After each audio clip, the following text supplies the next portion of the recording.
मुजफ्फरपुर में पूर्व मंत्री रघुवंश प्रसाद सिंह की पहली पुण्यतिथि पर उनके परिवार द्वारा शोक सह श्रद्धांजलि सभा का आयोजन किया गया। इस कार्यक्रम में नेता प्रतिपक्ष तेजस्वी यादव सहित विभिन्न दलों के राजनेताओं ने उनकी तस्वीर पर पुष्प अर्पित कर श्रद्धासुमन अर्पित किया। बिहार के कट्टावार समाजवादी नेता और पूर्व केंद्रीय मंत्री रघुवंश प्रसाद सिंह की आज पहली पुण्यतिथि है।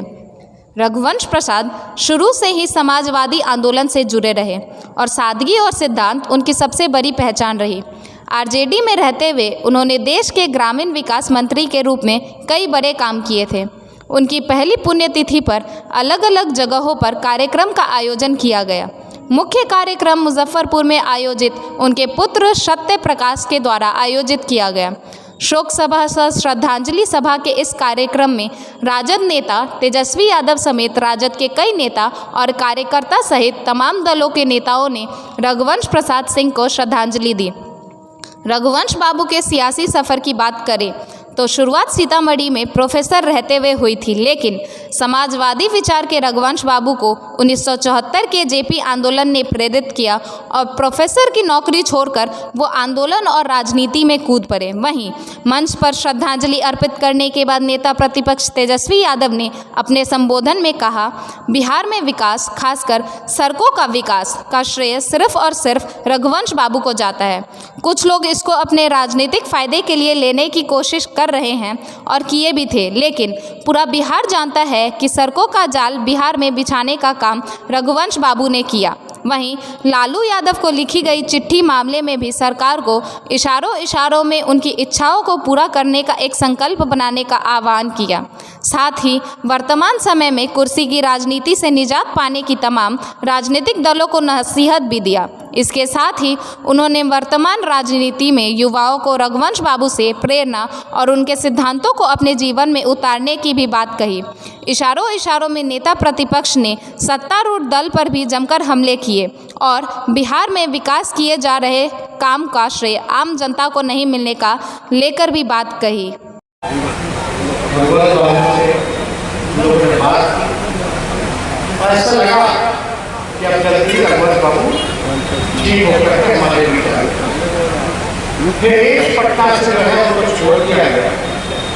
फिर बाद में पता चला कि दिल्ली एक में भर्ती हुए, फिर हम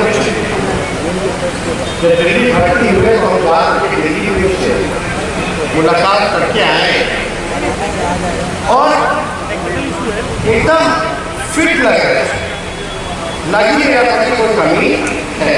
हल्का फुल्का जो है खराब लगा, हाँ, लेकिन खाने पीने में कोई दिक्कत नहीं, बातचीत करने में कोई दिक्कत नहीं। तकरीबन 45 मिनट एक घंटा हम लोग बैठे रहे और कोई परेशानी नहीं।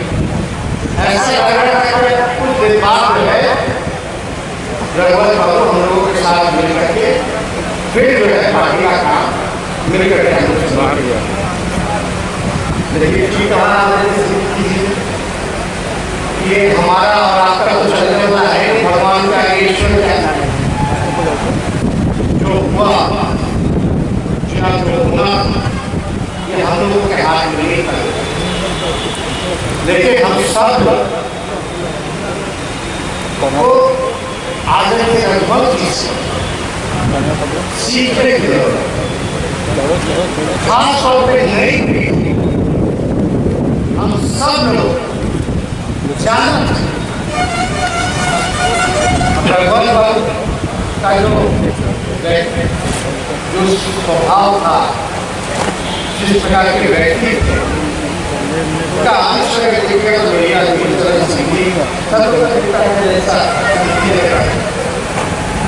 तो हम सब लोग रघुवंश जी के जीवन से सीखने केंद्र मंत्री रहते हुए मनरेगा योजना अगर सफल हो जाए हम सब लोग और यही बिना पक्षपात के बिना मतभेद के लगातार आज तक तो राजनीति है, फल्ला का वहाँ सरकार होगा, फल्ला का वहाँ होगा, तो हम उसको नहीं देंगे, उस राष्ट्र को नहीं देंगे, हम इसको नहीं देंगे। लेकिन भाई रघुवर जी ने जो है बिहार में सड़कों का जाल बिछा। अगर लोग कहता है कि बिहार में एक सड़क का निर्माण फल्ला ने कराया, तो ये बात में सच्चाई नहीं है। सही क्रेडिट रहेगा बिहार में अगर प्रधानमंत्री सड़क योजना के तहत सबसे ज्यादा अगर पैसा मिला पूरे देश में तो रघुवर बाबू ने बिहार उसके बाद से आप देखिएगा कि वोट का जाल। और यही नहीं, लालू जी, रघुवर जी लोग मिल करके बिहार को 1,44,000 करोड़ का पैकेज देने का काम। तो योगदान तो भुला ही नहीं जा सकता।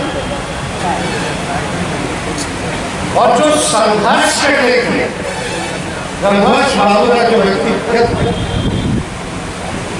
व्यक्ति थे, जिस हिसाब से वो संघर्ष जमीनी स्तर से करने का काम किए, कभी भी निराश होकर के बैठने वाले व्यक्ति नहीं थे, बल्कि चुनौतियों का सामना करने वाले। और आप अगर देखिएगा हर एक मुद्दे पर सबसे आगे झंडा उठाकर के कंधा पर, चाहे महंगाई के खिलाफ, चाहे किसानों के साथ अन्याय होने के खिलाफ, चाहे बेरोजगारी के खिलाफ, हर चीज में जो है रघुवर बाबू आपको संघर्ष में या आंदोलन में वो पीछे नहीं बल्कि आगे दिखते हैं और सबको मोटिवेट करा देते थे कि लड़ना है, लड़ाई लड़ करके ही जीती जाएगी। हाथ पर हाथ धरे बैठ करके लड़ाई नहीं जीता जाता। तो हम